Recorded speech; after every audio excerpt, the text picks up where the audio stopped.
கொடுத்த பத்திரிக்கைலாம் எதுவுமே வேஸ்ட் ஆகாது மாமா.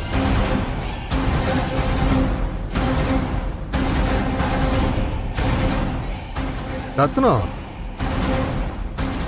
எனக்கு கூட தம்பி சொல்றது நல்ல யோசனையா தான் தோணுது.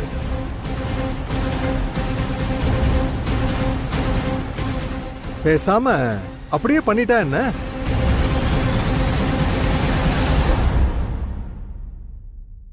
தலைவர் நீங்க சொல்றீங்கன்னா நான் மறுப்பு சொல்லுவேன் ஐயா.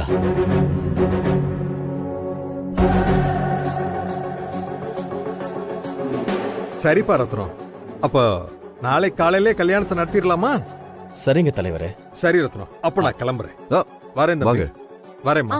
சரிங்க ஐயா. ரத்னம், எங்க அந்த வேலு பயல ஆளை காணும்? உன் கூடவே நிழல் மாதிரி சுத்திக்கிட்டு இருப்பானேப்பா. எங்க போயிருச்சு அந்த தம்பி? அவனுக்கும் கல்யாணம் தலைவரே. ஓ அப்படியா? 2 கல்யாணத்தையும் ஒரே மேடையில் நடத்துறதா தான் பிளான். இப்பதான் எல்லாம் மாறி போயிடுச்சே. இனிமேதான் அவன்கிட்ட இந்த விஷயத்தையே சொல்லணும் தலைவரே. ஓ அப்படியா? சரி பரவாயில்ல விடு. நான் மீட்டிங்லாம் முடிச்சிட்டு வந்து அவங்கள என் வீட்டுக்கு வர வச்சு நான் பாத்துக்கிறேன். சரியா? நான் வரேன். போயிட்டு வா. வரேன் ஆ, தம்பி. வாங்க. வரேம்மா. வா.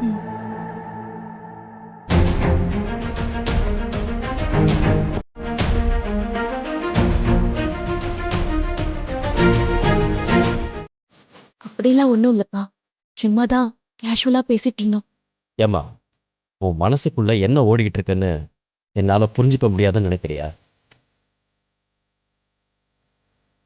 ஆனா வேற வழி இல்லம்மா. தலைவர் ஆசீர்வாதத்தோட உங்க கல்யாணம் நடக்கணும்னு ஆசைப்படுறேன். அதனாலதான் நானும் உடனே ஒத்துக்கிட்டேன். பரவாயில்லப்பா, உங்க சூழ்நிலை எனக்கு புரியுது. இந்தாம்மா, இதெல்லாம் உன் கல்யாணத்துக்காக ஸ்பெஷலா வாங்கி வச்சிருக்கேன். என்னன்னு வாங்கி பாரு.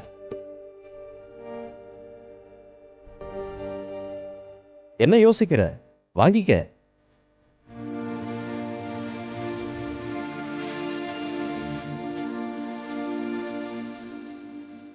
என்ன வண்டி வாங்கி அப்படியே கீழே வச்சுட்ட? என்னன்னு எடுத்து பாரு. உனக்காக நம்ம குல வழக்கப்படி தாலி எல்லாம் செஞ்சு வச்சிருக்கேன் பாரு.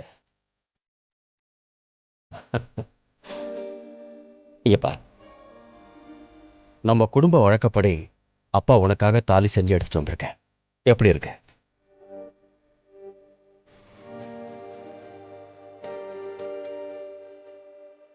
நல்லா இருக்குப்பா. சுமதி, வள்ளிக்காக நான் இது வரைக்கும் ஆசையா எதுவுமே வாங்கி தந்ததில்லம்மா. அதனாலதான் இந்த கல்யாணத்து மூலமா அந்த ஆசை எல்லாத்தையும் நான் நிறைவேற்றிக்க பார்க்கிறேன்.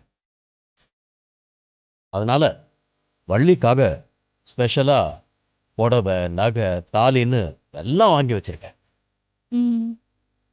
இந்த பாரு, ஏதோ கல்யாணம் சிம்பிளா வீட்டில் நடக்குதுன்னு நினைச்சிடக்கூடாது. அவ அலங்காரத்துல சும்மா என் வள்ளி மகாராணி மாதிரி இருக்கணும். அந்த மாதிரி நீ ரெடி பண்ணணும். புரியுதா? அதுக்காக தான் நான் இதெல்லாம் வாங்கியிருக்கேன். அது உன் பொறுப்பு.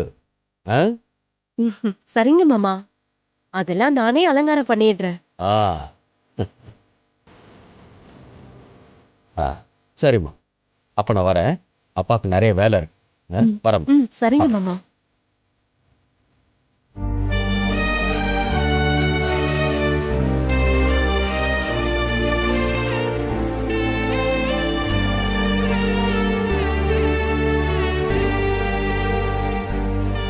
என்ன வள்ளி, இப்பயாச்சும் உன் மனசுல இருக்கிறத மாமா கிட்ட சொல்லிருக்கலாம்ல.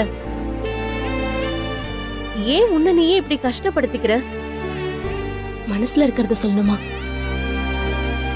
என் மனசுலதான் எதுவுமே இல்லையே சித்தி. திரும்ப திரும்ப பொய் சொல்லாத வள்ளி. உன் மனசுல எதுவும் இல்லாம தான் நாளைக்கு கல்யாணம்னு சொன்னதும்.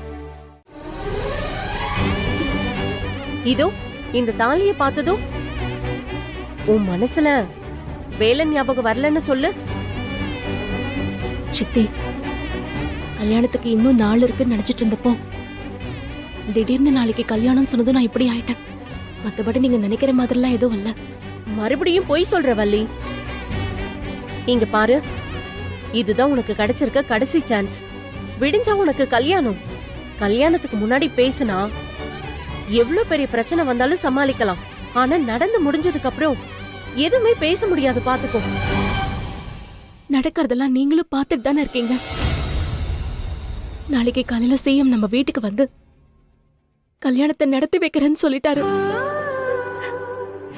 இப்ப போய் நான் போய் எப்படி அப்பா கிட்ட கல்யாணம் வேண்டான்னு சொல்ல முடியும்? அது அப்பாக்கு எவ்வளவு பெரிய சங்கடம் தெரியுமா?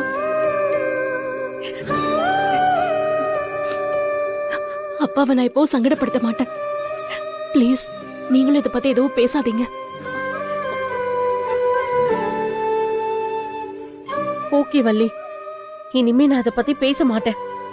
ஆனா ஒன்னே ஒண்ணு மட்டும் சொல்லிக்கிறேன். உன்னை நீயே ஏமாத்திக்கிற, அதை மட்டும் ஞாபகம் வச்சுக்கோ.